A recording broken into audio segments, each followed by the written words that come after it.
Hey guys, my name's Esther and I'm from New Creek, West Virginia. I have 3 older brothers and 1 older sister. When I was born, there was 2 kids that died before me. My mom had 2 ectopic pregnancies before I was born. Then I came out, I was fine enough, I was alive, and then 2 more died. My mom had to get her tube tied after then. There's a little rhyme that my mom would compare me to when I was a kid. She still compares me to it to this day. She used to compare me to that rhyme that was like, there once was a little girl with a little curl right in the middle of her forehead. When she was good, she was really, really good, but when she was bad, she was horrid. That's basically how I acted when I was a kid. Most of the time, rules didn't come through my head at all. I didn't think that rules mattered or what people said didn't matter to me. I got saved when I was 3, but the reason I got saved, I had no clue really what I was doing. I really just wanted to get saved so I could get baptized with my best friend, and that was horrible. But it was a good thing that I did get saved, because if I hadn't, I wouldn't have gotten through all of the stuff that I've been through now. Through childhood, I was homeschooled. I spent all my time doing random things here and there. People didn't really particularly like me. My sister and brother probably got annoyed by me a lot because I was one of those loud, noisy, obnoxious little kids. But around 5th grade, 6th grade, I started developing bad habits and started opening up to more things and learning a little bit more, which was good but bad in the same way. 6th grade was when I first developed my first really bad habit, which was watching pornography. I was playing around on my computer out in the middle of the living room. It was around 2 o'clock in the night, and I saw an ad, and I just kept clicking. Kept getting deeper and deeper and deeper into it. I remember someone tried to walk in and out of their room, and me clicking as fast as possible to get out of what I was just looking at, because I knew it was wrong, but I didn't know exactly what I was doing. So that's when I've developed that bad habit that followed me throughout a long time. 7th grade is the first real year. All those years I had spent being homeschooled, I would ask my mom every day, can I go to homeschool? Can I go to homeschool? Can I not be in homeschool anymore? Can I just go to public school, please? You know what would be a great idea is if I went to public school. I hyped it up so much in my mind. I thought, man, public school's gotta be the greatest thing ever. All these friends, so easy, no problems in the world. Then my mom took me. She said, okay, we're moving next year. We're moving to Alaska. So, here's what we're gonna do. You're gonna go to public school, and your sister's gonna go to public school. And you can see what it's like. So, I was so psyched to go to public school. I was like, man, this is gonna be great. This is gonna be awesome. First year in public school. Oh yeah, gonna have all these friends. Everyone's gonna love me. Bus ride there, I was so excited. I was jumping up and down. I was a little nervous because I didn't want to make a mistake, but then again, I was too excited to care. And then when I got there, it was like a complete hopes and dreams crushed. I was considered the biggest nerdy kid, the dorkiest, dumbest person there. People would make fun of me all the time. I did do nerdy things, but again, so did everyone else, but I wasn't considered cool. So I ended up getting made fun of. My heart was crushed to a pulp throughout all 7th grade. I had one friend. I had one really good friend that I held on to. We were really good friends. We kept being friends. We're still friends to this day. But she was the only thing that kept me through there, kept me from going back to being homeschooled. We moved back here in West Virginia to go back to another year of public school because my mom said, well, since you guys already did 1 year of public school, it should be fine for you to do the rest of your years. And I was sitting there thinking, Oh no, not again. I don't want to do another year of this. It's just gonna be every year. I'm just gonna be that nerdy, stupid kid. No one's gonna like me. I had very low hopes first week of 8th grade. I went to the school up here in West Virginia, and I remember I would hide my face in a book in the corner, trying my hardest not to talk to anyone. The teacher tried calling my name once. I didn't answer. I cut my head in my book, and they just learned to just keep me quiet. It's fine. But that went on for a week. I made my two first best friends in 8th grade. My three, actually. We formed a thing called the group. It was basically, it started out with my first best friend, Katie. We met on a bus. It was funny. I had a book. It said this message is illegal in 53 countries. And she looked over and she was like, "Oh my goodness, that girl, she has a Christian notebook. That's so cool. We must have something in common. I'm gonna go talk to her." And that was really good for me because I felt like no one was gonna talk to me. And she started talking to me, so we clicked. We were best friends, and still are right now. We were very close, and so that's how we became friends. And then there was two guys in my class, in my first block class. I remember it was so funny. Uh, one of them kept saying that there was a bird in every single slide. And he was like, "Hey, look, a bird!" And then the guy sitting next to him, who became my other friend, said, "Dude, that's not a bird. It's a rock." And he kept saying that through every slide. He would say something's a bird, and the other guy would tell him that it's not a bird. That later on became my two best friends, Dalton and Brendan. We all four of us became extremely close. We have our ups and downs. We still fight a lot, but it's awesome because we're still together. We're still a big group, and there have been more people that have joined us. They've started becoming a part of our hearts, and I can honestly say that's what got me through 8th grade. Um, in 8th grade, I started developing worse and worse and worse habits. I started cutting myself, and somewhere during Christmas time, winter time of 8th grade, I started cutting myself. My pornography habits were getting worse and worse and worse. They were getting deeper rooted in my mind, and I had like this need to have it now. I also got into burning myself.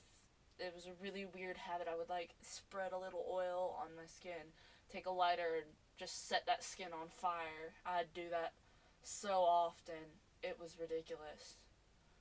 Um, those were some of the bad habits. I started cussing like crazy.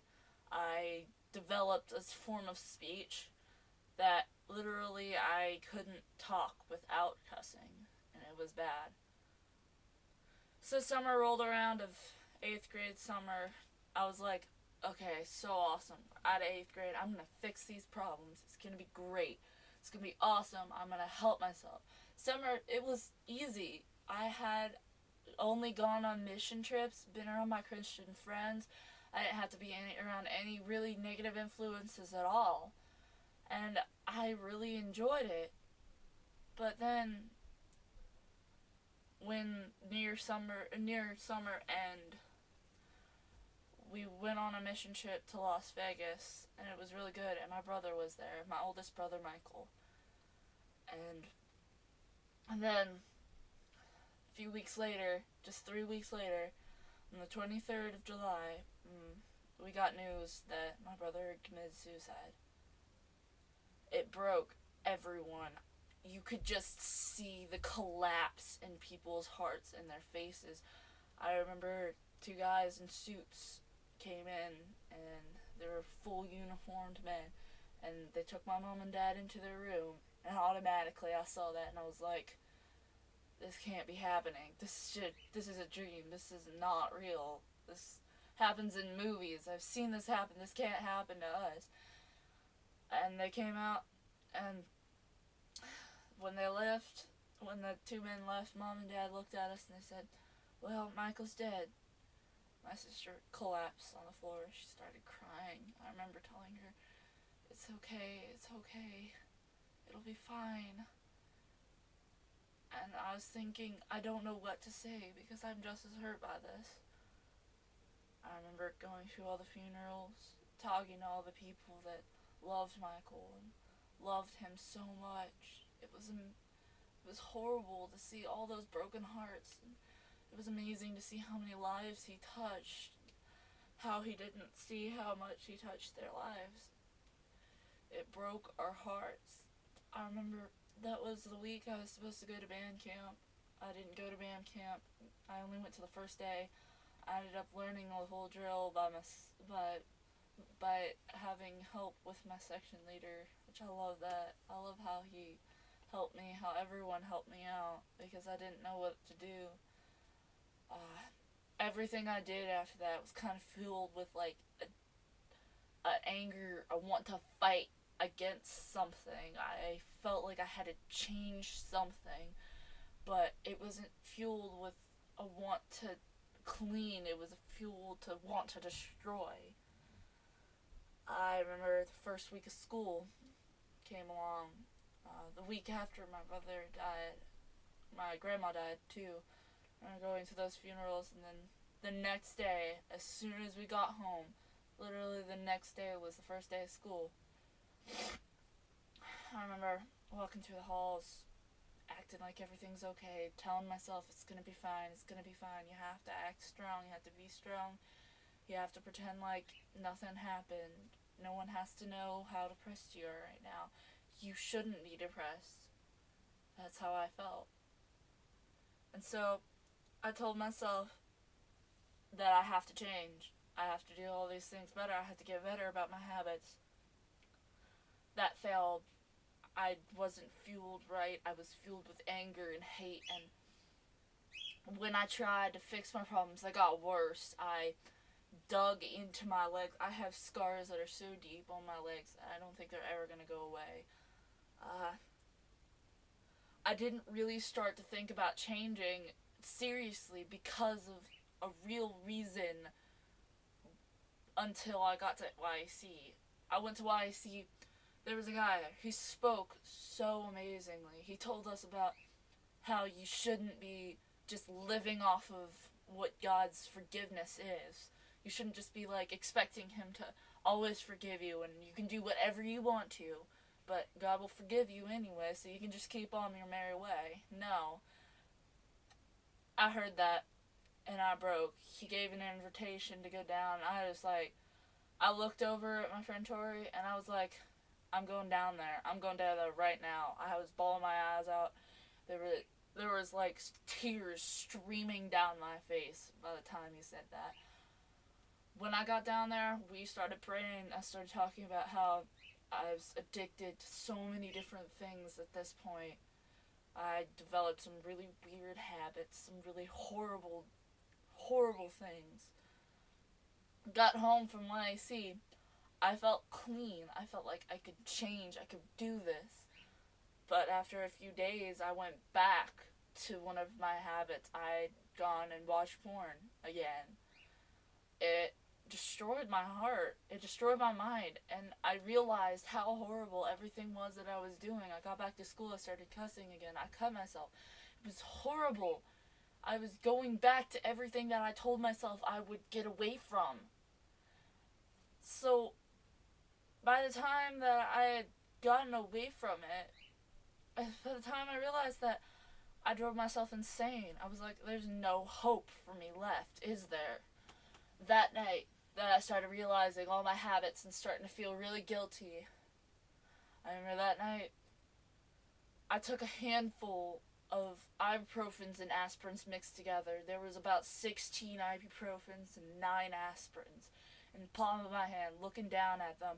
I took them one by one with the bottle of water that I had hidden in my room, with the bottle of all those medications I had hidden in my room, just in case if I wanted to do something. I was starting to feel my body stop working. It was starting to turn purple. I went outside because I had to go outside of my room to go eat dinner. I didn't eat anything that night. We all held hands to pray. My dad didn't notice my hands. My sister, she looked down after we prayed. She said, Esther, your hands are ice cold. They're turning purple. That's not natural. What's wrong? I was like, I casually looked at her, tried to make things sound as normal as possible, like I always do. Said, Ruth, don't worry about it. It'll be fine. I'm just kind of feeling a little cold. Probably because I was in my room for a while. I excused myself from dinner that night pretty early. No one noticed. I just said I wasn't hungry. Locked myself in my room. I laid down. I was this close to passing out. Took out one of my razor blades. I cut down my wrists as deep as possible. And I remember seeing blood drip down my wrists. And I was this close to passing out. And I thought, what did I just do? What did I just do? What if I actually die now? Woke up the next morning. There was blood dripping out of my mouth. There was blood dripping everywhere from my arm, from my mouth. My stomach was probably filling with blood at that point. Got up, cleaned up the stuff on my floor, cleaned up my arm, cleaned out my mouth. I remember praying out in my room. I was crying at the time. I was praying, God, please, please let me survive this. I was freaking out at that time. I did not want to die. I did not want to put people through what I had been through with Michael. And I wasn't thinking about what I just did when I did it. I didn't want to tell anybody about it. It took me a week. A week later, my dad started talking about bad habits. The same basic idea that they had taught at YC. And after church I started crying a little bit. I went into the bathroom and wiped away my tears. And I went and grabbed my sister's arm. And I took her outside and I was like, Ruth, I gotta tell you something. I told her the whole story of what happened. She was like, Esther, you're so stupid. And I remember thinking, yeah, I know. It was the dumbest thing I've ever done.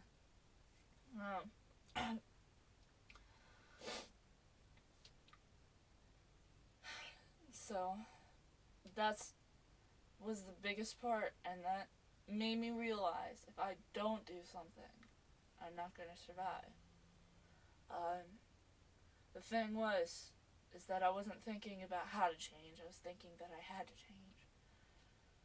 So, I turned to God, and I said, okay, take me. Take all of me. Just fix me. I don't want to stay this way forever. Just take me completely and control me, Lord. Remember at that instant, I walked out of my room, went to my dad and was like, Dad, I want to get this site, I want to get this porn out of my computer, out of my mind. There was this computer blocking thing for porn. It sent an email to someone if it saw anything that you had seen as in porn on your computer. Got that set up. I don't cut anymore because I know what it does. I don't want it to happen. I've never gonna do that again. I honestly think that it's going to take me a while to clean my language. I still don't talk cleanly. I still do cuss too much that is supposed to be said. And I'm working on it. But all I can say is, but for the grace of God, I wouldn't be here. And I thank Him so much. I want to be everything He wants me to be.